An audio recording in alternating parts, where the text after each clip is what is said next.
Gente, nessa nossa aulinha de hoje do Clube da Número 1, nós vamos trabalhar aqui com os senhores, né? Vamos fazer uma introdução e trabalhar um dos autores que fizeram parte de uma linha de pensamento chamado de contratualismo, o contratualismo político, ok? Vamos lá então? Gente, primeiramente, quem foram esses pensadores contratualistas? Qual foi a preocupação deles? São questões que a gente vai tentar responder para vocês nesses próximos instantes. Primeiro, a primeira pergunta é muito fácil. Quem são os pensadores contratualistas? Thomas Hobbes, John Locke, Jean-Jacques Rousseau. Beleza, fácil. Quais são as principais questões ou problemas discutidos por esses pensadores? Vamos lá? Essa pergunta exige uma resposta um pouco mais elaborada. Primeiro, o ponto de partida do chamado contratualismo político, que será uma filosofia que se desenvolve no contexto do século XVII, é justamente buscar uma justificativa racional para a existência do Estado. Queriam explicar a razão de ser ou a origem do Estado, ok? Explicar a origem do Estado implica explicar também a origem do poder entre os homens, desse poder formal, do governo entre os homens, a origem de uma sociedade civil, né? De uma sociedade organizada sob leis comuns. Beleza? Agora, esses pensadores, por que eles são chamados de contratualistas? Porque quando eles se dispuseram a oferecer uma reflexão sobre a origem do Estado, eles vão partir da premissa de que o Estado, ele nem sempre existiu. O Estado, ele surgiu a partir de um acordo, a partir de um pacto estabelecido por indivíduos livres, ok? Então, esse é o ponto de partida desses pensadores. Agora, quais são as questões, os problemas, além do anterior, que eles vão propor para tentar, explicar a origem do Estado, para explicarem a origem da própria sociedade? Bom, a primeira problemática que é colocada refere-se ao chamado estado de natureza.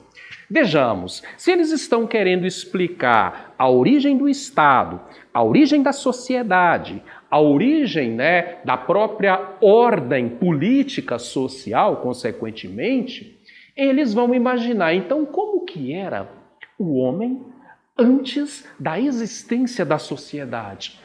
Como o homem vivia antes da existência do Estado?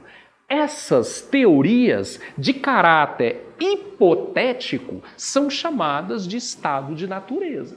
Então, estado de natureza seria justamente a hipótese ou as hipóteses levantadas por esses pensadores, Hobbes, Locke e Rousseau, a respeito de como era a condição do ser humano antes da sociedade civil e do Estado. Vale dizer aqui o seguinte, quando você começa a pensar na condição do homem natural, você já vai partir do princípio que o homem natural ele era absolutamente livre, né? O homem natural ele não estava sujeito a nenhuma força formal, um governo, por exemplo.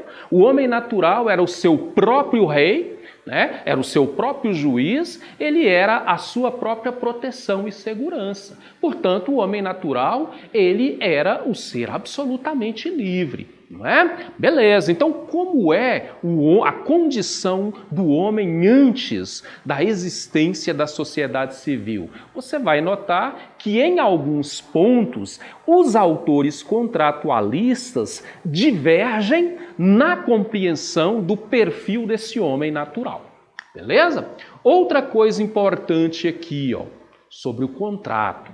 O que é o contrato? O contrato é o acordo, é o pacto que os homens teriam feito e a partir desse pacto, a partir desse acordo, eles teriam abandonado o estado natural, aceitando viverem juntos sob uma ordem, sob uma força, sob um governo comum. Olha aí, gente, está aí, né, a base do que a gente modernamente chama de Estado. Afinal de contas, o que é o Estado? É uma instituição de poder, né, regida por uma autoridade, por um governo, e esse governo exerce a soberania, exerce a força sobre uma sociedade que vive num certo território. Não é? Então eles estavam querendo mostrar que a origem da sociedade, a origem do Estado, se deu a partir de um acordo feito pelos indivíduos. E a pergunta, o que teria levado os homens a buscarem esse acordo? Qual seria a razão ou as razões que levaram o homem a abandonar sua condição natural para viver juntamente com outros indivíduos sob uma lei comum, sob uma autoridade comum? É uma pergunta interessante. E a terceira pergunta se refere justamente à questão do Estado. Qual seria o papel desse poder instituído pelos homens chamado de Estado? Qual é a função dessa pessoa artificial, como Thomas Hobbes vai chamar, do Estado? Qual que é o papel desse Estado, né, que foi constituído? De uma maneira geral, você vai notar que o Estado ele vai existir com a intenção de proteger. Inclusive, eu vou até voltar aqui, nesse tópico interessante. O Estado, ele vai existir com a intenção de proteger os chamados direitos naturais do homem, tá? Quando a gente está falando de estado de natureza, o estado de natureza, conforme a gente comentou, é o estado pré-estatal. É aquela condição pré-civil, pré-política. Só que nessa condição pré-cívica, o homem ele era autor de certos direitos naturais. A sua vida, a sua liberdade, no caso do Locke, a sua propriedade, são direitos naturais. E quando os homens fazem o contrato, no fundo, eles estão buscando o quê? Proteção. Eles querem justamente manter a sua vida, ou manter a sua liberdade, manter a sua propriedade. Eles querem manter os seus direitos naturais. Ok? Agora vamos ver como que esse autor famoso, Sir Thomas Hobbes, se posicionou em relação àquelas questões. Ele é considerado o primeiro grande intelectual do contratualismo. E o que é importante a gente lembrar do Thomas Hobbes? O homem é o lobo do homem.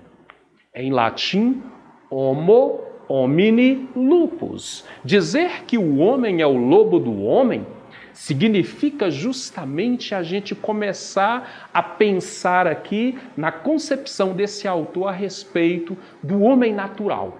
Qual é, segundo Thomas Hobbes, a condição do homem lá no estado de natureza? Essa imagem aqui, ela exprime um pouquinho dessa condição, né? Olha aí, o homem querendo agredir, querendo destruir o seu semelhante. Ora, para Thomas Hobbes, no estado de natureza, o homem é lobo do homem. O que significa isso? Cada homem vê o seu semelhante como um adversário, como um rival, como um inimigo a ser combatido, né? Agora, por que o homem busca o tempo inteiro, né? Por que o homem o tempo inteiro está em conflito com o seu semelhante? Justamente com a intenção de autopreservar-se. Por isso, para Thomas Hobbes, o principal direito, faltou aqui um T, um direito natural do ser humano, é a sua vida e a sua liberdade.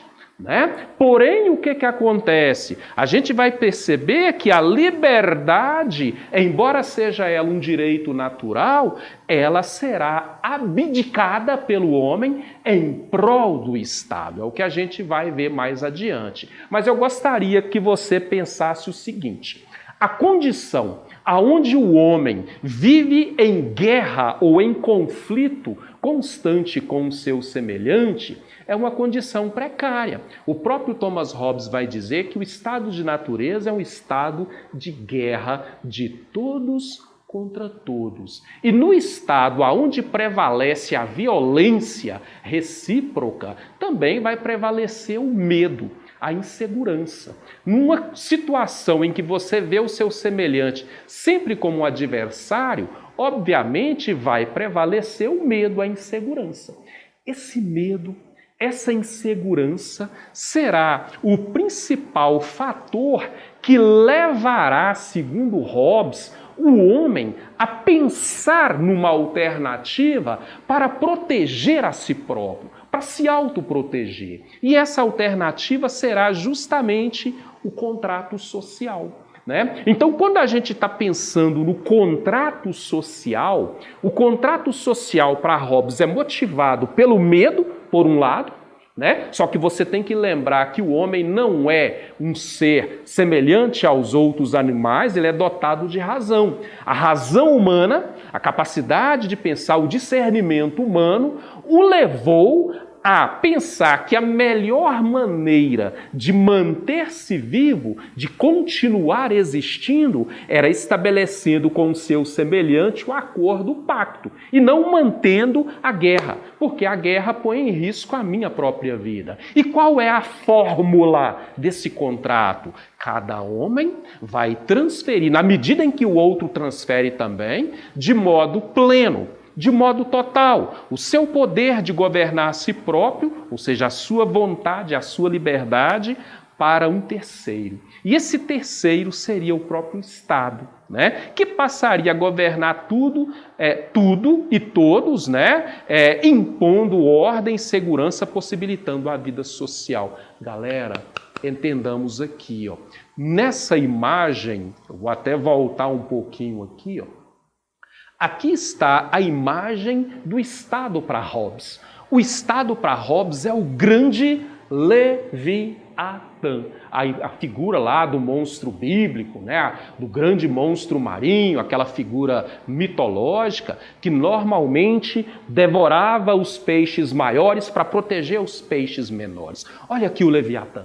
Né? Isso aqui é uma figura, né, que fazia parte do livro de Hobbes, e note que o Leviatã, o corpo dele é constituído pelos contratantes. Nós temos aqui, ó, esse corpo aparentemente escamado, ele é constituído pelos indivíduos que fazem o acordo social, que aceitam se submeter a uma vontade soberana, uma vontade acima deles. Os indivíduos que abdicam da sua liberdade total, que antes eles tinham no estado de natureza, aceitando a submissão de uma autoridade maior do soberano. Note aqui a cabeça do rei, né? E isso já mostra que o Hobbes ele tem preferência pela própria monarquia. Quem é o soberano para Hobbes? O soberano para ele seria o rei ou uma assembleia de homens, né? Que tinha poder total para gerir a sociedade. Mas pela capa a gente já percebe a preferência do modelo político de Hobbes, que seria justamente a monarquia. Agora, note que o Leviatã, ou o Estado, ele tem nas suas mãos a espada, representa a força, o poder civil, a força, o poder de usar até mesmo a violência necessária para garantir a paz, e ele tem na sua mão o cetro, que era utilizado por autoridades papais, né, religiosas da época. Com isso, Thomas Hobbes está querendo dizer que até mesmo a igreja está debaixo do Estado. Então, o Estado é a instituição que concentra em si todos os poderes possíveis, inclusive o poder religioso, tá? Então, o soberano, ele é o braço ou a cabeça desse Estado, melhor dizendo. O soberano é a cabeça desse Estado. Então, ele representa justamente a maior autoridade do Estado, né? E nele está concentrado, consequentemente, todas as formas possíveis de exercício do poder. Ok? Agora, galera, só para a gente fechar, esse Estado, né? Esse Estado que é o próprio Leviatã, que tem poderes ou que goza de poderes indivisíveis, por isso absolutos, sobre todas as vontades, qual que é o papel dele? Assegurar a paz. O papel do Estado, nesse caso, seria justamente evitar, né, por meio de leis ou por meio de princípios que o soberano achar conveniente, evitar aquela barbárie, o caos, a guerra que antes existia no estado de natureza. Agora, para, né, ter segurança, o homem, segundo Hobbes, ele foi capaz de abdicar-se de todas as suas vontades individuais em prol dessa força maior. Note que o Estado aqui para Hobbes, ele surge justamente como uma força que vai proteger o homem dele mesmo. Por quê? Porque nas relações entre os homens, né, seria impossível, por exemplo, você pensar ali que os próprios homens em si mesmos criariam um mecanismo de proteção a partir do diálogo, a partir, né, da boa conversa. Não é bem isso que acontece. Para Hobbes, é necessário, né, que se crie uma força acima da própria vontade dos homens, né, do próprio desejo dos homens para garantir a proteção. Por quê? Porque se os homens fossem deixados ao seu bel prazer, conforme diz Thomas Hobbes, instauraria-se o caos. Daí a importância do Estado forte, do Estado que tem nas suas mãos a força da espada. É a espada que faz com que os homens se submetam e obedeçam. Porque, na verdade, por exemplo, se não tem a espada, os acordos que os homens fariam entre si não passariam de palavras vazias. Então, a espada representa a autoridade, a força capaz de punir, capaz de gerar coerção sobre o homem, com o objetivo de criar o ambiente da harmonia. Mas vale dizer, para a gente concluir aqui, Thomas Hobbes é um pensador absolutista, né? Defende o modelo absolutista de Estado. E nesse modelo hobbesiano, primeiramente, as vontades dos indivíduos e a própria liberdade do indivíduo é sacrificada em nome da soberania do Estado. E segundo, os poderes desse Estado não estão divididos, estão concentrados na própria instituição do soberano do Estado, porque o soberano é uma instituição e no soberano todos os poderes estão concentrados. Beleza, gente? Beijo para vocês, tamo junto, abraço.